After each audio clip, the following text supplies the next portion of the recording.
Not coming down. I never left it on the ground. I'm not coming down.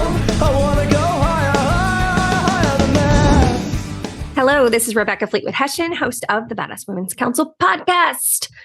I'm super glad that you're here. Today, I'm going to tell you some stories about what's going on in my life as it relates to navigating massive changes. Tons of uncertainty. Yay! Whew. Y'all. It's interesting as I have been navigating some of these changes that I'll tell you about today, how grateful I am that I've spent the last 5 years understanding, well, what we talk about here, reflection and connection from a neuroscience perspective, from a spiritual perspective, because I've needed it all in practice. And obviously I have been practicing these things or I wouldn't have written a book about it. But over the last couple of weeks, there's been a surge of uncertainty in my life, reminding me that this is always the work. We never get to check the box and say, okay, I'm good. I can just float on autopilot now, which is why I was so adamant in my book, Write Your Own Story, about the difference between living with intention versus habitual. So intentional versus habitual, because I think our obsession with habits is because we want there to be an autopilot. We want to be able to say, ooh, I've nailed the habits for success. And now they just run themselves. Y'all, that's bullshit. Because we are always navigating change and uncertainty, especially for those of us who want to grow and evolve. So as you grow and evolve and take on new opportunities, you're in new situations that you've never been in before, which we need to be intentional about. Our habits and our autopilot is not going to serve that new level. In addition to the things that are happening outside of our own choices that we're responding to, requires us to always live with intention and to be mindful and to spend time in reflection so that we can ask ourselves if we are making the right choices in this moment, in this day, in this chapter. So I've put out several posts on social media, TikTok, Instagram Reels, about navigating these massive changes in my life. And I've gotten some really interesting responses. Actually, people have emailed me, messaged me, which just says that I've hit on something that is happening with many of us. And I think, as we move from summer to fall, just navigating, lots of you are putting your kids back in school, just our habits and our patterns are disrupted in general. But just to give you a little context, because I love me some context. That's an inside joke. If you read my book, you should read my book, and then you'll know the inside jokes. Write Your Own Story: 3 Keys to Rise and Thrive as a Badass Career Woman. Okay, so some of the uncertainty that I'm dealing with right now. So my dad had major surgery on Tuesday, had a kidney removed as part of a treatment plan that he's under. And, it went exceptionally well. The surgery itself went really well, but, dude's 75 or something. I don't know how old he is, ish. And, when you go under major surgery, basically the anesthetic just shuts your body down for a period of time. And then your body has to wake back up. And it's harder for that to happen at 75 than it is in your youth. So it's taken some time this week to get his body ready to go back home. I believe he's going back home today as I record this. So yay, praise God. But in that, is a ton of uncertainty. My mom's going back and forth to the hospital. I'm checking in on them. And it's not that it required me to physically be involved in a lot of in any way really, other than I went down and visited a couple times and checked in, and but it's the tax on our brains, just navigating that I don't know how things are going to happen or what they need, and it's just this extra thing that my brain is thinking about. So that's one.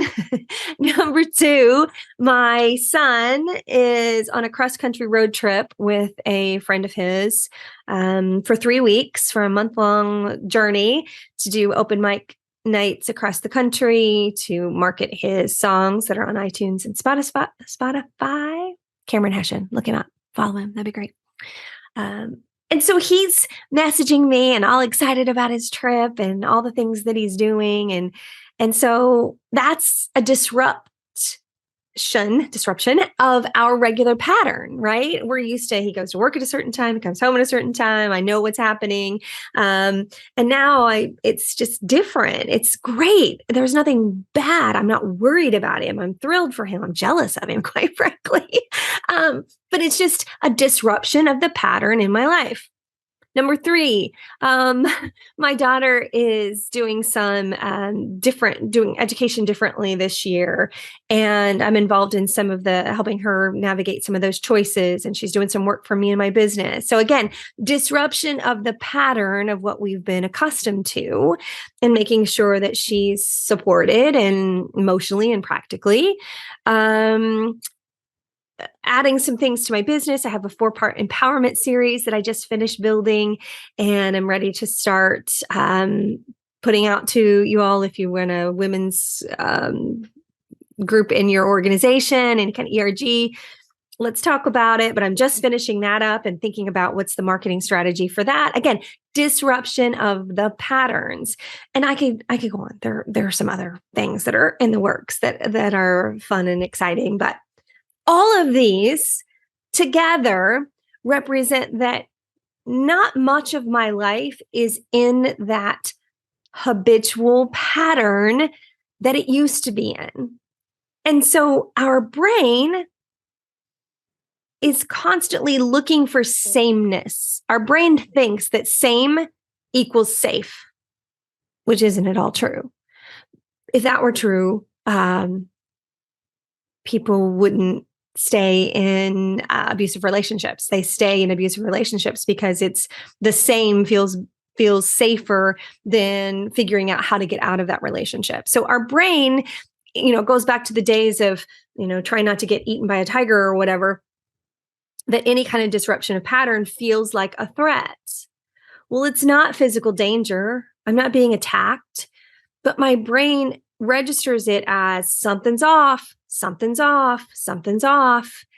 And so I was talking to Alex Perry, a business partner, this morning. Many of you listeners know Alex. She's a Thrive guide for my Rise and Thrive experience and a good friend and business partner.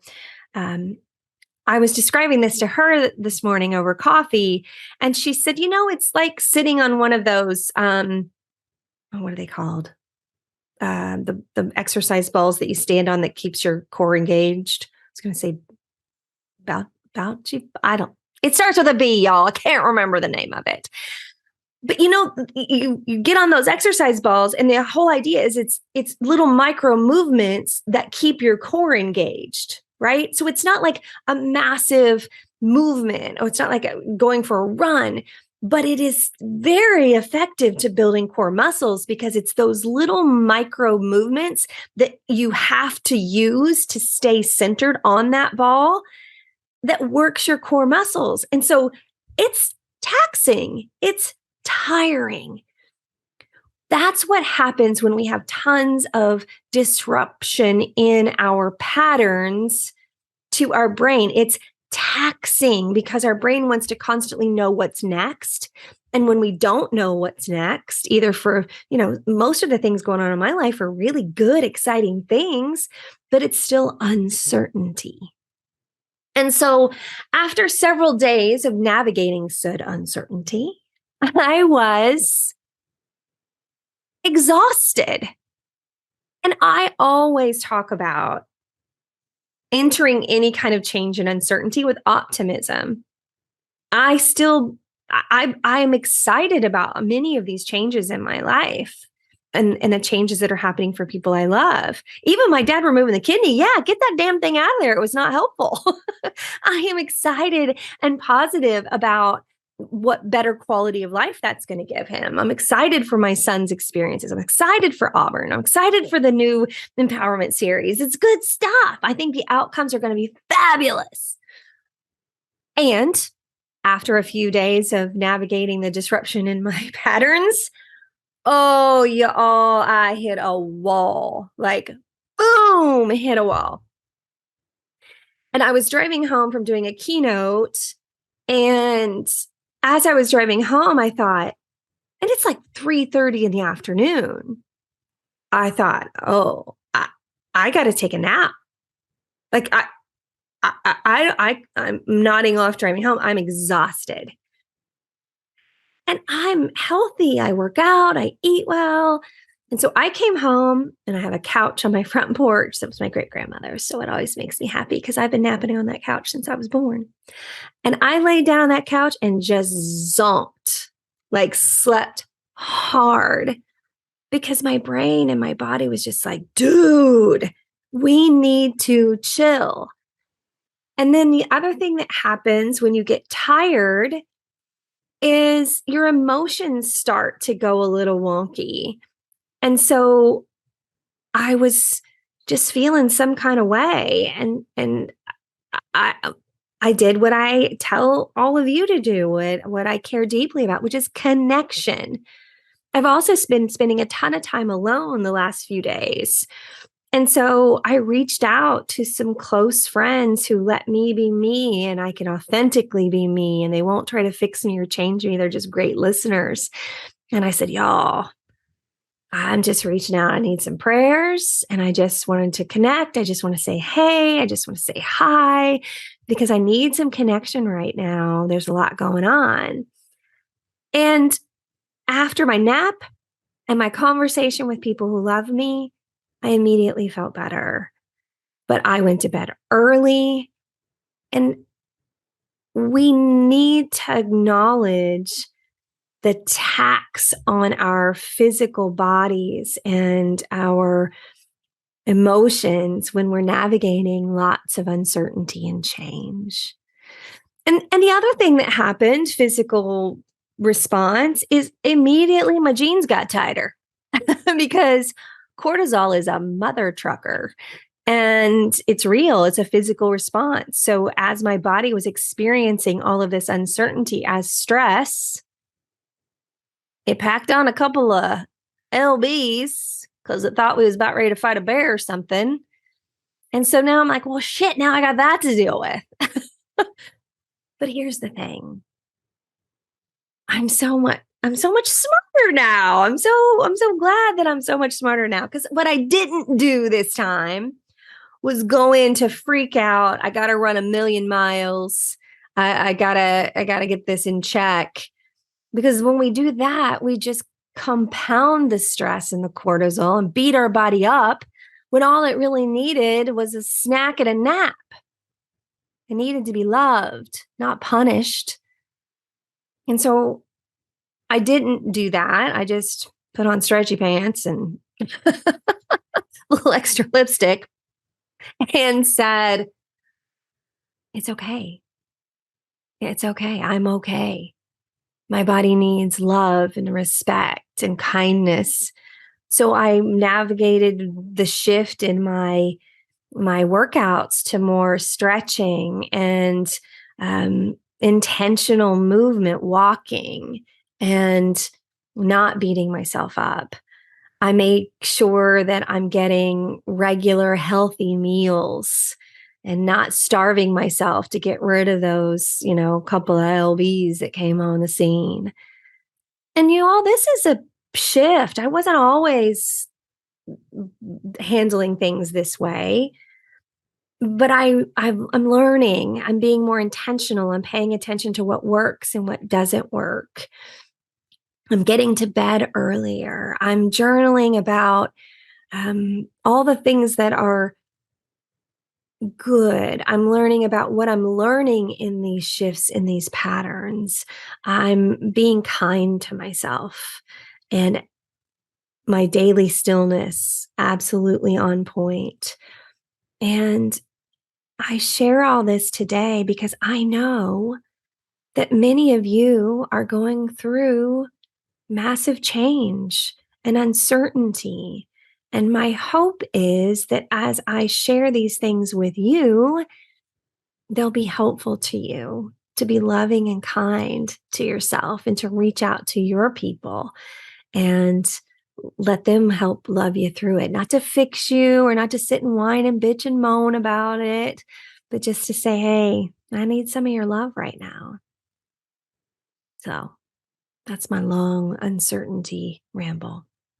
And I've been thinking a lot about this as it relates to the kids being back in school, especially those little ones who have never been in that situation before. And I see your pictures where you post them like exhausted, having a nap at 2:30 when they got off the bus. And y'all, that's not just because they got up early that day or because their schedules are off from that regard. It's also because they're navigating uncertainty. Even the ones that have been in school for a while, they've got a new teacher, they've got new people they're sitting beside, they got a new locker combination. You all know I can get on a school rant in like 15 seconds, so I'm going to try not to. But school is not built for our human needs. And so a new school year presents all kinds of new habit disruption and pattern disruption. And that triggers their emotions. They're going to start feeling some kind of way. And they need love and kindness and support, and let them nap. Let them be a little cranky. And we don't need to punish them for the fact that they're just trying to navigate the new patterns and the disruption that's happening in their lives.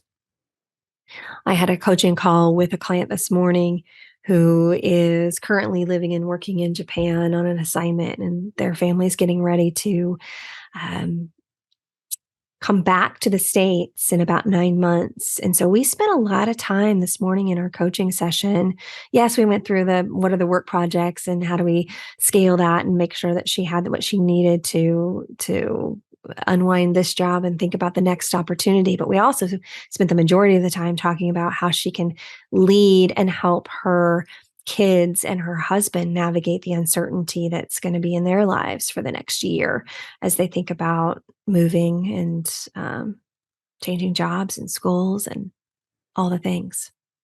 So giving our kids grace and space because they don't have the experience and the years of navigating these things to know what's happening. They just know that they're tired and they feel some kind of way, and that there's all kinds of expectations that are put on them, and they're trying to figure out who their friends are and did they have the right outfit for the dance. And these are real things that they are dealing with. It's not little to them. Their worlds are, that is their entire world, is school and activities and friends and maybe sports. But when we diminish or reduce that to say, they're just kids, they're humans.